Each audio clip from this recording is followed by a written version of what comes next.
అందరికీ నమస్తే. గ్రామ సభలన్నీ అయిపోయినాయి.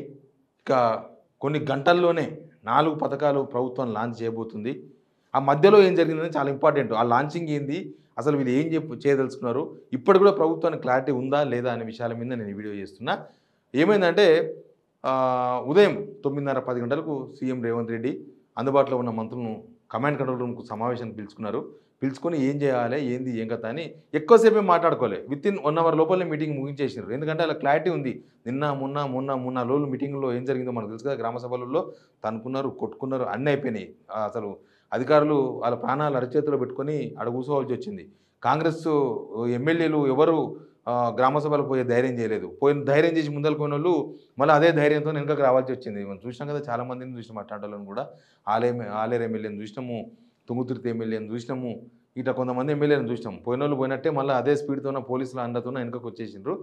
ఎనీవే, గ్రామాలలో మూలకు వండుకున్న ముసలమ్మను కూడా లేపిర్రు వీళ్ళే. గ్రామసభ అని పేరు పెట్టి వాళ్ళకు స్కీమ్స్ ఇస్తామని ముందే లిస్టులు రిలీజ్ చేసి అవన్నీ చేసి నిమ్మలంగా సరే వస్తుంది ఇయ్యాలి, కాకపోతే రేపు వస్తుంది ఆడుకోతుంది అనుకొని నిమ్మలంగా టీవీలు చూసుకుంటున్న వాళ్ళని కూడా మరీ తట్టి లేపి మళ్ళీ రోడ్ల మీద తీసుకొచ్చింది. కాంగ్రెస్ గవర్నమెంటే తీసుకొచ్చింది. వీళ్ళు చెప్పిన మాటలు వాళ్ళందరూ వచ్చిర్రు. తీరా చూస్తే రివర్స్ అయింది. సరే, ఆ మీటింగ్ అయింది. గంట సేపు కూడా కాలేదు.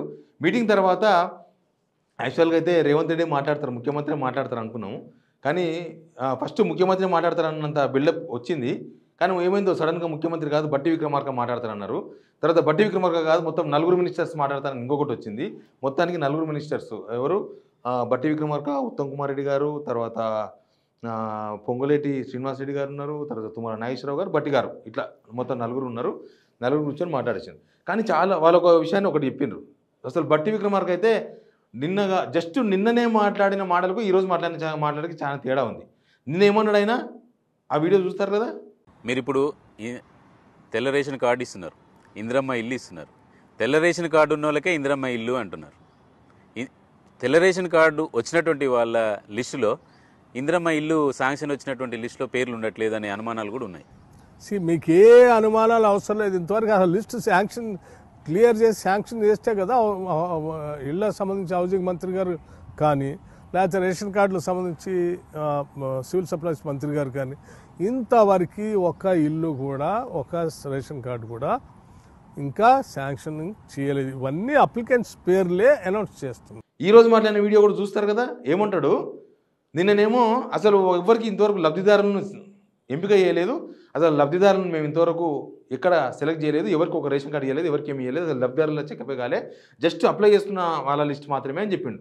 ఇప్పుడేమంటున్నారు, రాష్ట్రంలో ఉన్నటువంటి అన్ని మండలాల్లో మండలానికి ఒక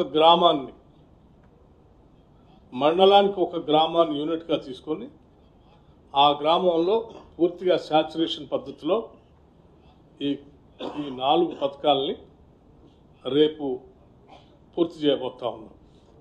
26వ తారీఖు నాడు అంటే రేపు ప్రతి మండలంలో ఒక గ్రామాన్ని మోడల్గా తీసుకొని ఆ మండలంలో 100% రేషన్ కార్డులు, 100% ఇందిరమ్మ ఇండ్లు, 100% ఉపాధి హామీ కూలీలకు ఇచ్చే 6,000 రూపాయలు, 100% రైతు భరోసా 4 ఇస్తామని చెప్తున్నారు. అంటే వితిన్ 24 అవర్స్ క్రితం మాట్లాడిన మాటలు బట్టి విక్రమార్క. అంటే దీన్ని బట్టి ఏమర్థం చేసుకోవాలంటే ఒకటి మాత్రం క్లారిటీ వచ్చింది. ఫస్ట్ డే 20వ తారీఖు నాడు ఊర్లోకి ఏదైతే లిస్ట్ వచ్చిందో ఆ లిస్టే ఫైనల్. ఆ లిస్టు ఫైనలే, అది లిస్టు ఫైనలే. ఈ 2 రోజులు అడిగినంత కూడా డ్రామా. లేకపోతే ఎప్పుడు తయారైంది? అసలు తయారు కాలే కదా. వాళ్ళు తయారు కాంది 26 నాడు ఎట్లా లాంచ్ చేస్తారు, ఇట్లా ఒక్కరోజు 100% చేస్తారంట ఆ ఊరికి. ఆ రోజు 26 రోజు ఆ ఊరికి 100%. ఏ ఊరు సెలెక్ట్ చేస్తారో చెప్తారంట. మంత్రులు ఎమ్మెల్యేలు అందరూ వస్తారంట. గ్రామ సభలకు రాలేదు, ముఖ్యమంత్రి కూడా వస్తారంట. యాక్చువల్గా వీళ్ళు మహబూబ్నగర్లో లేకపోతే నల్గొండలో ఎక్కడో మహబూబ్నగర్ లేదా ఖమ్మంలో ఒక పెద్ద సభ పెట్టి ఆ సభ మీద లాంచింగ్ చేయాలి, చాలా గొప్పగా సేమ్ రైతు రుణమాఫీ చేసింది చూడు అట్లా చేద్దాం అనుకున్నారు. ఈ రైతులు తర్వాత ఊర్ల జనాలు అంతా పరిశాన్ చూసిన తర్వాత వద్దు అట్లా వద్దు అని చెప్పి మళ్ళీ ఇట్లా పెట్టిండ్రు. అట్లా బాగుండదని మళ్ళీ ఎమ్మెల్యే ఎవరు వస్తారో, మరి ఆ మండల కేంద్రానికి ఎవరు వస్తారో, ఆ ఊరికి ఎవరు వస్తారో తెలియదు, కొన్ని సెలెక్టెడ్గా వీళ్ళే సెలెక్ట్ చేసుకొని బహుశా అక్కడంతా జనాలను ఎవరైతే స్కీమ్స్ రాలేదో వాళ్ళందరినీ గృహ నిర్బంధాలు చేస్తారో లేకపోతే అరెస్టులు చేస్తారో ఏం చేస్తారో తెలియదు. కానీ గొడవలు జరగకుండా చూసుకోవాలనేది ఒక ప్లాన్ చేస్తున్నారు. అయితే వీళ్ళు చాలా విషయాలకు క్లారిటీ ఇవ్వకుండానే ఆ ప్రెస్ మీట్ ముగించారు. ఏంటంటే ఒకటి, అసలు ఈ పాత లిస్ట్ ఒకటి ఉంది. పాత లిస్టు నిన్న మొన్నటి దాకా కాదు అని వీలే చెప్పి ఇప్పుడు ఆ పాత లిస్టే ఫైనల్. వాళ్ళు కొత్తగా నిన్న మొన్న ఇచ్చిన అప్లికేషన్ల కంట మార్చి వరకు ఇస్తారంట. మార్చి లోపల అవన్నీ కూడా ఇస్తామని చెప్తున్నారు. అన్నిటికీ వెరిఫికేషన్ చేస్తారంట మళ్ళీ. ఇప్పుడు అన్నిటికీ వెరిఫికేషన్ అంటే మళ్ళీ ఇల్లు తిరిగి మళ్ళీ వెరిఫికేషన్ చేస్తారంట. మళ్ళీ పెళ్ళి ఏదో ఉంది కదా మన తనిఖీల పని, చెల్లికి జరగాలి మళ్ళీ పెళ్ళి అని, అట్లా ఇది కూడా మళ్ళీ విచారణ చేస్తారంట. మళ్ళీ మీ ఇంటికి వస్తారనమాట. అయితే వీళ్ళు చెప్పాల్సిన ఏంది, అసలు ఎన్ని వచ్చినాయి, ఎన్ని అప్లికేషన్స్ వచ్చినాయి, అసలు అంతకుముందు ఉపాధి హామీ కాదు, అంతకుముందు వీళ్ళు కులగణన సర్వే కింద తీసుకున్నామన్నారు. అసలు కులగణన సర్వే రిపోర్ట్ రాలేదంట ప్రభుత్వానికి. అది కులగణన సర్వే రిపోర్ట్ లేదు. కులగణన సర్వే రిపోర్టే ఇప్పటిదాకా ప్రభుత్వానికి రాలే. వస్తే ఇప్పటికే అయిపోతుండే. ఇప్పుడు ముఖ్యమంత్రికి ఇస్తారంట.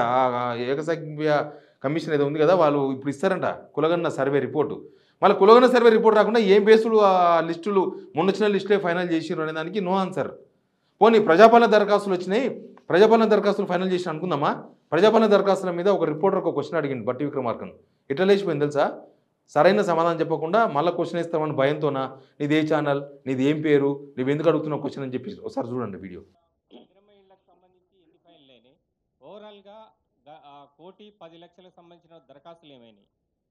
మీ పేరు, paper? Sir Ravikumar sir, TV5. Ravikumar గారు, ఇప్పుడే మా రెవెన్యూ మంత్రి గారు డీటెయిల్గా చెప్పారు. గ్రామ సభలు పెట్టిందే చివరి అర్హత కలిగిన అత్యంత పేదవాడితో సహా అందరికీ అవకాశాలు కల్పించాలని.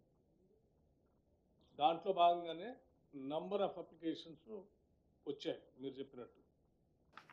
ఆన్సర్ లేదు. ప్రజాపాలన దరఖాస్తులు పట్టించుకోలే, క్యాస్ట్ సంబంధించిన సెన్సస్ సంబంధించి ఇప్పటిదాకా రిపోర్ట్ రాలే ప్రభుత్వానికి.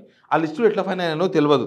అందుగురించి అసలు ఇప్పుడు కొత్తగా వచ్చినాయి ఎన్ని వచ్చినాయి దరఖాస్తులు అనేది కూడా ప్రభుత్వం దగ్గర లెక్క లేదు, ఏమీ లేదు. అసలు ఇప్పుడు ఎంతమంది ఎలిజిబిలిటీ అనేది అఫీషియల్గా చెప్పాలి కదా. ఇప్పుడు మీరు ఇస్తున్న రేపటి స్టార్ట్ చేసిన స్కీమ్స్లో ఎవరు ఏ స్కీమ్కు ఎంతమంది ఎలిజిబిలిటీ. రైతు భరోసా సర్వే కూడా కాలేదు.